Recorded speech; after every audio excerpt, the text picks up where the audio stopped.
दोस्तों, जब भी भारत में इंजीनियरिंग के कारनामों की बात आती है तो उसमें हावड़ा ब्रिज का नाम ना आए, ऐसा नहीं हो सकता।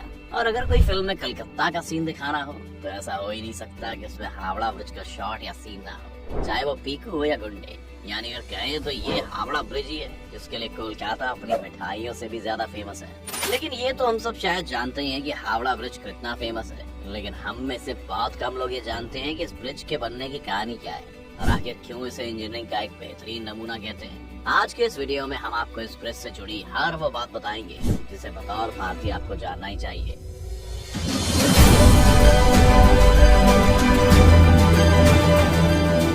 कोलकाता और हावड़ा के बीच हुगली नदी पर पहले कोई ब्रिज नहीं था। नदी पार करने के लिए नाव ही एकमात्र जरिया था। बंगाल सरकार की ओर से साल 1871 में हावड़ा ब्रिज अधिनियम पारित होने के बाद साल 1874 में सर ब्रैडफोर्ड लेस्ली ने नदी पर पीपे के पुल का निर्माण कराया गया। साल 1874 में 22 लाख रुपए की लागत से नदी पर पीपे का एक पुल बनाया गया जिसकी लंबाई 1528 फीट और चौड़ाई 62 फीट थी। फिर 1906 में हावड़ा स्टेशन बनने के बाद धीरे धीरे ट्रैफिक और लोगों की आवाजाही बढ़ने लगी। तब इस पुल की जगह एक फ्लोटिंग ब्रिज यानी तैरता हुआ पुल बनाने का फैसला किया गया।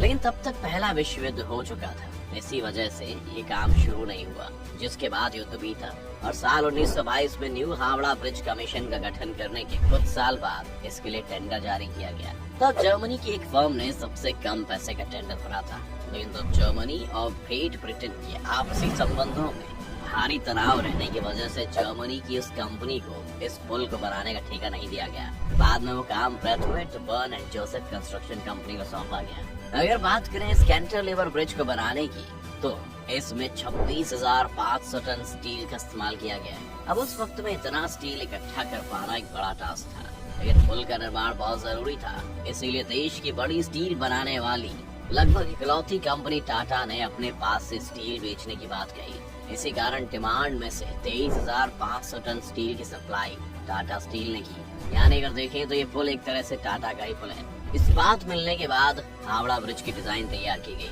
जो कि अंग्रेजों की एक शर्त थी कि ब्रिज चाहे जैसे भी बने लेकिन ब्रिज के नीचे कोई पुल नहीं होना चाहिए, ताकि ब्रिज के नीचे से निकलने वाली बोट्स को कोई दिक्कत ना हो।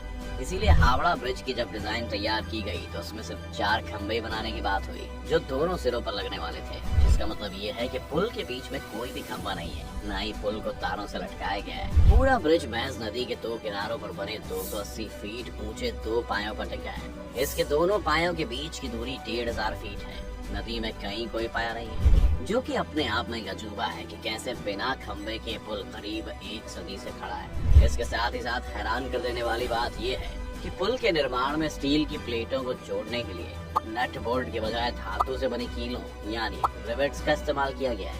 खैर जो भी हो, लेकिन पुल तैयार हो गया। तैयार होने के बाद ये दुनिया में अपनी तरह का तीसरा सबसे लंबा ब्रिज बना। हावड़ा ब्रिज दुनिया का एकमात्र ऐसा ब्रिज है जिसका आज तक उद्घाटन नहीं हो पाया है। दरअसल जब ये ब्रिज बनकर तैयार हुआ था उस समय द्वितीय विश्व युद्ध पूरे शबाब पर था, इसलिए तय किया गया कि इसके उद्घाटन के मौके पर कोई धूमधाम नहीं होगी। इसे टैगोर के नाम पर इसका नाम रविंद्र सेतु कर दिया गया, लेकिन आज भी लोग इसे हावड़ा ब्रिज के नाम से ही जानते हैं। सबसे ज्यादा रोचक बात यह है कि आज इससे रोजाना लगभग 1.25 लाख गाड़ियां और 5 लाख से ज्यादा पैदल यात्री गुजरते हैं। लेकिन अगर शुरुआती समय की बात करें तो ये ब्रिज बनने के बाद इस पर पहली बार इस पर एक ट्राम गुजरी थी, लेकिन बाद में ट्रैफिक बढ़ने की वजह से इस ब्रिज से ट्राम को गुजरने पर बैन लगा दिया गया। एक और बात इस ब्रिज के बारे में बहुत रोचकता के साथ सुनाई जाती है कि ब्रिज दोपहर 12 बजे और रात के 12 बजे बंद कर दिया जाता है। इसके पीछे जो कारण है उसके अनुसार हावड़ा ब्रिज के इंजीनियर्स ने इस पुल के बन जाने के बाद कहा था कि ये पुल अगर कभी गिरता है तो 12 बजे ही गिरेगा, लेकिन उसने ये नहीं बताया कि 12 बजे दिन के या 12 बजे रात के। इसीलिए हर समय दिन दोपहर के 12 बजे और रात के 12 बजे इस पुल को बंद कर दिया जाता है। इसके अलावा भी ये ब्रिज भारत के इतिहास और खास तौर से कलकत्ता के इतिहास का एक बड़ा हिस्सा रहा है। इसीलिए ये हमारी जिम्मेदारी बनती है कि हम ऐसी धरोहरों